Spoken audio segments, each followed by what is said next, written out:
बिस्मिल्लाहिर्रहमानिर्रहीम। अस्सलाम वालेकुम व्यूअर्स, आप देख रहे हैं dining our cooking with Asma Shah.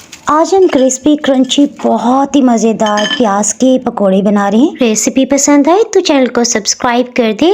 Bell icon को ऑल पे कर देने से आपको वीडियो का नोटिफिकेशन सबसे पहले फ्री में मिल जाएगा।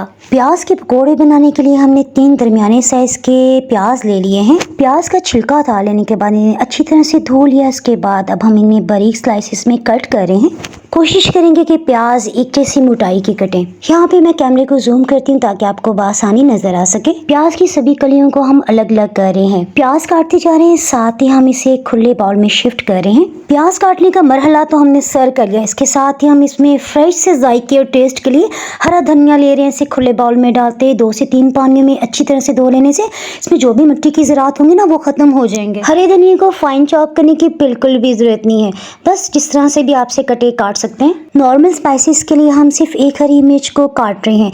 अगर आप मिर्चें तेज पसंद करते हैं तो इस सूरत में आप 2 से 3 हरी मिर्चें भी इसमें काट के शामिल कर सकते हैं। यहाँ मैं आपकी सहूलत के लिए नीचे डिस्क्रिप्शन बॉक्स में और ऊपर आई बटन में भी मुख्तलिफ तरह के पकौड़ों की रेसिपीज का लिंक शेयर कर रही हूँ।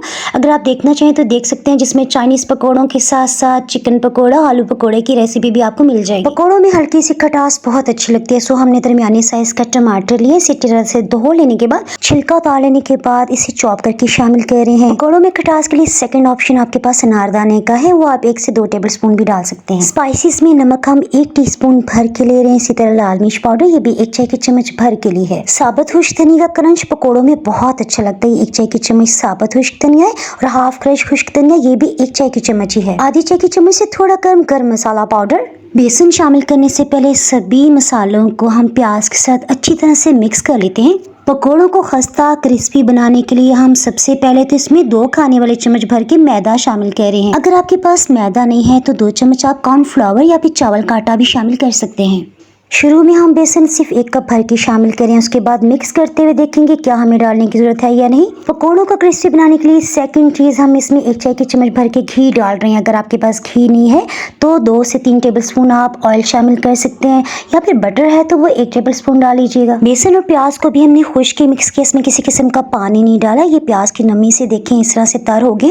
बेसन की कोटिंग हो जाने के बाद हमने देखा कि प्याज अभी तक सही तरह कवर नहीं हो पाए। सो हमने आधा कप बेसन डालते हुए इसमें 1/4 कप पानी डाल दिया। पानी एक साथ आपने ज्यादा नहीं डालना। प्याज और बेसन को मिक्स कर लेने के बाद मैं आपको कंडीशन दिखाती हूँ। देखिए अभी भी इसमें बेसन कम है। सो सबसे पहले 1/4 कप हमने पानी मजीद डाल लेने के बाद आधा कप इसमें बेसन भी डाल देते हैं। अब हम हाथों से अच्छी तरह से मिक्स कर लेते हैं, उल्टाते पलटाते हुए। इससे हमें अंदाजा होगा क्या पानी मजीद डालने की जरूरत है या नहीं। प्याज के पकोड़ों में टोटल अभी तक 2 कप बेसन जा चुका है। पकोड़ों का मिक्सचर मैंने हाथ में लेके आपको दिखा दिया। ये बाइंड पोजीशन में तो आ गया है, लेकिन अगर आपने इसी तरह से पकोड़े बना दिए तो वो थोड़े सख्त से बनेंगे, यानी उन्हें थोड़ा सॉफ्ट क्रिस्पीपन लाने के लिए हमने दोबारा से इसमें पानी शामिल किया है। 2 कप बेसन डालने के बाद इसमें आधा कप से थोड़ा ज्यादा पानी लगा है। ये देखें परफेक्ट इस तरह से ये मसाला तैयार हो चुका है। पकोड़ों की फ्राइंग का सीन बहुत इंपॉर्टेंट है, इसमें आपको बहुत सी टिप्स मिलने वाली है। सो आपने ये क्लिप बिल्कुल भी मिस नहीं करना। हाथों में इस तरह थोड़ा सा मसाला लेंगे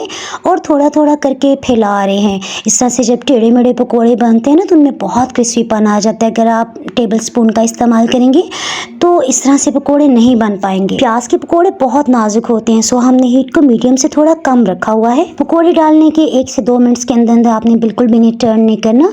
ये देखें आहिस्ता आहिस्ता खुद बहुत से पकोड़े ऊपर की सतह पे जब आ जाएंगे ना तो तकरीबन 4 मिनट्स के बाद हमने पहली दफा पकोड़ों को उल्टाया है। 4 मिनट्स के अंदर देखें पकोड़ों का जो भी मिक्सचर था ना वो बाइंड पोजीशन में आ गया। अब आप जैसे मर्जी ने उल्टाएं पलटाएंगे ना तो बिल्कुल भी नहीं टूटेंगे। क्रिस्पी पकोड़े बनाने के लिए आपको थोड़ा सा इंतजार करना पड़ेगा। लो हीट पे आहिस्ता आहिस्ता पकते हुए पकोड़ों पे सुनहरी रंगत आ गई और प्याज भी जलने नहीं पाए। सो अब हम इन्हें निकाल लेते हैं। 9 मिनट्स गुजर चुके हैं। पकोड़ों की आवाज से भी आपको अंदाजा हो रहा होगा कितने खस्ता बने हैं। यहाँ मैं आपको हीट दिखा दूं। पकोड़ों को निकालने से पहले हमने हीट को बिल्कुल लो कर दिया था। इस तरह से दोबारा से ऑयल का टेम्परेचर थोड़ा कम हो जाएगा, डाउन हो जाएगा। अब हीट को बिल्कुल लो ही रखते हुए सेकंड बैच के सभी पकोड़ों के मिक्सचर को ऑयल में डाले थे। उसके बाद जब सभी पकोड़े डल जाएंगे ना तो हम हीट को थोड़ा ज्यादा करेंगे, लेकिन मीडियम से कम ही रखेंगे। इन सभी पॉइंट्स का आप ख्याल रखते हुए जब पकोड़े फ्राई करेंगे ना तो पकोड़े बहुत ही क्रिस्पी बनेंगे। ये देखिए पकोड़ों की लुक कितनी खूबसूरत आई है। मैं आपको दोनों साइड से टर्न करके दिखा रही हूँ। यहाँ हम पकोड़ों को तोड़ के दिखाते हैं। अनियन रिंग्स की एक्स्ट्रा क्रिस्पी रेसिपी भी अपलोड हो चुकी है, वो भी आप डिस्क्रिप्शन बॉक्स को क्लिक करके भी देख सकते हैं। इसके अलावा अनियन रिंग्स बाय डाइनिंग और सर्च करेंगे ना तब भी आपको ये रेसिपी मिल जाएगी। इतनी देर तक वीडियो देखने के लिए आपके मैं बहुत शुक्रगुजार हूँ। तो और में याद रखें, थैंक्स फॉर वॉचिंग।